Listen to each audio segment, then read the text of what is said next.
One of the questions that I've been thinking about is how often do you need to replace your Dyson brush heads?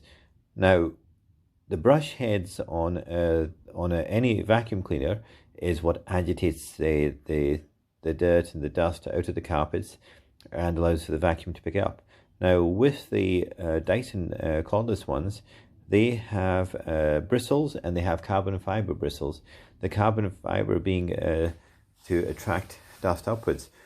So now, as you can see, this is a brand new brush head, and what I want you to do is watch as I rotate it around, and you can see there's the red brushes and there's your carbon fiber filaments. Now look at the carbon fiber filaments. They're very delicate, and you can see that they extend all the way around. You see that? All the way around. Okay, now if we look at the bristles, there we go, they extend all the way around as well. Now let's have a look at another brush head, and this is one I've been using for about 4 months or so. Look at the red bristles, a little bit of damage there. Okay, look at the red, still looking quite good. Let's look at the carbon fiber ones. Now you can see that this chunks bent, and there's even areas where all the bristles have gone.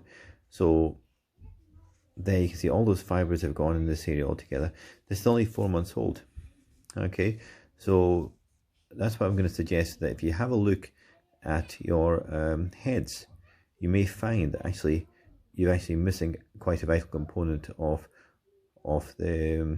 the brush, the roller heads, which are important in actually keeping your vacuum running in peak condition. You can get replacement roller heads on eBay, which are copies of the Dyson heads. Not actually tested one, but what I'll do is I will actually order one and actually find out how they work relative to the genuine Dyson ones. I hope that helps.